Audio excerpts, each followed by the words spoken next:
आज हम बात करते हैं स्टॉक मार्केट में करेक्शन किस प्रकार से होती है और कितने प्रकार की होती है।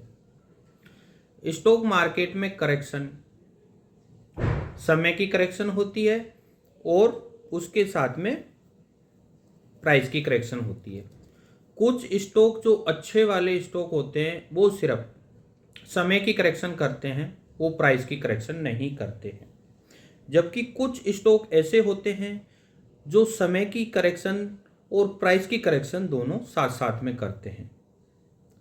जो स्टॉक सिर्फ समय की करेक्शन करते हैं वह, अगर मान लो कोई भी स्टॉक अगर 100 रुपये से चला हो और उसने उस पर 30% का रिटर्न दिया हो, तो वह 130 रुपये पर जाकर वहीं पर खड़ा हो जाएगा।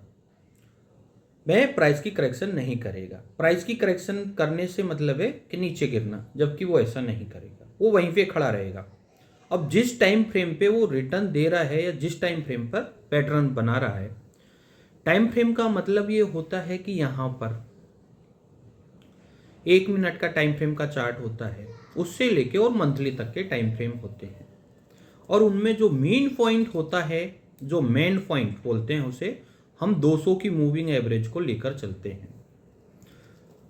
वो करेक्शन 200 की मूविंग एवरेज तक आती है कोई भी स्टॉक में। किसी भी टाइम फ्रेम पर अगर कोई स्टॉक 200 की मूविंग एवरेज पर आता है तो उसकी करेक्शन वहां पर पूरी मानी जाती है। अब जो स्टॉक ने 30% का रिटर्न दिया है, अब उसे करेक्शन पूरी करनी है। मूवमेंट वह जब ही देगा जब वह 200 की मूविंग एवरेज को उस टाइम फ्रेम पर टच करेगा। अब 200 की मूविंग एवरेज को टच करने के लिए दो ऑप्शन बनते हैं। या तो प्राइस को 200 की मूविंग एवरेज के पास में आना है, या मूविंग एवरेज को प्राइस के पास में जाना है। अगर प्राइस 200 की मूविंग एवरेज के पास में आ रहा है तो उस टाइम पर हम प्राइस की करेक्शन मानते हैं, और अगर प्राइस के पास में 200 की मूविंग एवरेज जा रही है तो वहां पर हम उसे समय की करेक्शन मानेंगे। क्योंकि समय में हमेशा प्राइस एक जगह पे खड़ा रहेगा, ना ऊपर जाएगा ना नीचे जाएगा। सिर्फ वो क्या कर रहा है, वहां पे समय की करेक्शन यानी टाइम बिता रहा है। आगे की जर्नी स्टार्ट करने के लिए उसे समय चाहिए। कोई भी बड़ा काम करते हो, उसे पूरा करने के लिए भी हमें समय की आवश्यकता होती है। इसीलिए किसी भी स्टॉक को चलने के लिए समय की आवश्यकता रहेगी। अब यहाँ पे समय की करेक्शन जो स्टॉक करते हैं और प्राइस की नहीं करते, वो स्टॉक सबसे अच्छे होते हैं, क्योंकि उनमें नुकसान की संभावना बहुत कम होती है। और उसके बाद में जो स्टॉक प्राइस और समय की दोनों की करेक्शन करते हैं, वो उन स्टॉकों से कमज़ोर रहते हैं जो सिर्फ समय की करेक्शन करते हैं। उनसे सेकंड चॉइस पे आते हैं प्राइस और समय की करेक्शन वाले। और वह स्टॉक क्या करेगा कि 30% का रिटर्न देने के पास में अपना जो रिटर्न दिया उसका कम से कम 50% से ज़्यादा जो रिटर्न दिया उसे कैंसिल करेगा। तब क्या करेगा, वह ऊपर जाने के बाद में जिस टाइम फ्रेम में वह ऊपर गया उसी टाइम फ्रेम पर 200 की मूविंग एवरेज को टच करने आएगा। तो हाई से और 200 की मूविंग एवरेज के पास में जो टच करने आया है उसे हम बोलेंगे प्राइस की करेक्शन, क्योंकि उसने अपने प्राइस में डिस्काउंट किया है। अब उसके बाद में प्राइस की करेक्शन ज़्यादा समय में नहीं होती, वो फास्ट मूवमेंट पे होती है। अब अगला स्टेप चलता है, प्राइस की करेक्शन करने के बाद में वह स्टॉक अब समय की करेक्शन करेगा। अब वो किस टाइम फ्रेम पर करेक्शन कर रहा है उसी हिसाब से वह उतना ही बड़ा समय लेगा। जैसे 60 मिनट के टाइम फ्रेम पर अगर करेक्शन की है प्राइस की, तब वह 200 की मूविंग एवरेज के आसपास लगभग 2 महीने तक वह खड़ा रहेगा। डेली के चार्ट पर कम से कम 6 से 7 महीने तक 200 की मूविंग एवरेज पर वहीं पर टाइम बिताता रहेगा। और वीकली के टाइम फ्रेम पर अगर वह आया है तो लगभग 4 से 5 साल तक वह स्टॉक 200 की मूविंग एवरेज के पास में रहेगा और 4 से 5 साल के बाद में ही वह स्टॉक अगला रिटर्न देगा, उससे पहले देगा नहीं, क्योंकि उसने पूरा रिटर्न देने के बाद में करेक्शन स्टार्ट की है। और मंथली के टाइम फ्रेम पर अगर कोई स्टॉक अपने हाई से मंथली की 200 की मूविंग एवरेज पर आके पहुंचा है, तब मैं लगभग 8 से 9 साल तक मैं 200 की मूविंग एवरेज के आसपास रहेगा। यानी जिस स्टॉक ने पूरा रिटर्न दिया और करेक्शन करके मंथली टाइम फ्रेम पर 200 की मूविंग एवरेज को टच किया है, तो इसका मतलब ये है साफ एकदम क्लियर कि यह स्टॉक अगर अगला बड़ा रिटर्न देगा तब यह लगभग 8 से 9 साल के बाद में ही चलेगा, उससे पहले किसी भी हालत में नहीं चलेगा।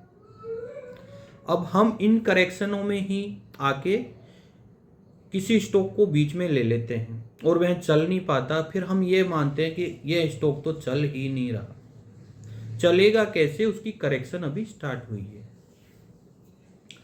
और हम किसी भी स्टॉक को अप ट्रेंड में लेते हैं तो वही समय और प्राइस की करेक्शन के चक्कर में हाई पे लिया, फिर उसमें प्राइस की करेक्शन आई छोटे टाइम फ्रेम पे, फिर उसने पिछला हाई तोड़ा, फिर उसी में बार बार ऊपर बेचना खरीदना, तो हमें कभी प्रॉफिट होगा ही नहीं। अगर आपको जो मेन पॉइंट है जिस जगह पे बाई करना है और उस जगह से वह स्टॉक चलना स्टार्ट किया है, तो जिस जगह पे आप बाई करोगे उस जगह पर भी उस स्टॉक का जो टारगेट है, यानी जहां तक उसको जाना है, वो भी डिसाइड रहता है। लगभग छोटी छोटी चीजें हैं इस स्टॉक मार्केट में, उन्हें समझने की जरूरत है। ट्रेडिंग में पैसे इतने ज़्यादा बनते नहीं है, उसमें क्या है कि समय का अभाव है, तो जहाँ समय का अभाव रहेगा वहाँ पे नुकसान की संभावना ज़्यादा रहेगी। तो इसीलिए हमें किसी भी स्टॉक में लंबा समय के लिए किसी भी स्टॉक को लेना चाहिए। कम से कम डेली के टाइम फ्रेम पे अगर हम किसी स्टॉक को खरीदते हैं तो पहले तो वो 6 महीने की करेक्शन करेगा, 6 महीने की करेक्शन के बाद में फिर वह अप ट्रेंड में जाएगा, जो कि 60 दिन हो सकते हैं, 120 दिन हो सकते हैं। करेक्शन पूरी होने के बाद में वो धीरे धीरे चलेगा, तो पूरा टोटल रिटर्न आने में उसे लगभग 2 से 3 महीने लग जाते हैं 50% रिटर्न आने में।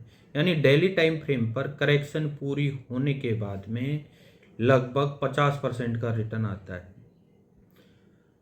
मंथली के टाइम फ्रेम पे लगभग 5 गुना अमाउंट होता है। पर जितनी लंबी करेक्शन होगी इस स्टॉक मार्केट में, अमाउंट या प्रॉफिट बड़ा तभी बनता है जब उस स्टॉक में लंबी करेक्शन हो। यानी कि जितनी लंबी करेक्शन होगी उस स्टॉक की उतना ही अच्छा रिटर्न देगा। इसलिए इसमें ट्रेडिंग करने की तो आवश्यकता है नहीं, आप इन्वेस्टमेंट करके भी अच्छे से पैसे कमा सकते हैं। ट्रेडिंग में आपको एक तो नॉलेज नहीं है, उसके बाद में ट्रेडिंग करोगे तो पैसा तो नहीं बनेगा और नुकसान ही नुकसान होगा। इसीलिए आप इसमें ऑप्शन, फ्यूचर और ट्रेडिंग इनसे दूर रहे तो अच्छा है। इसीलिए आप इस स्टॉक मार्केट को समझकर अच्छी तरीके से काम करें तो आपको अच्छा रिटर्न मिलेगा। अगली वीडियो में हम आपको और अच्छे से इसके बारे में समझाएंगे। धन्यवाद, नमस्कार।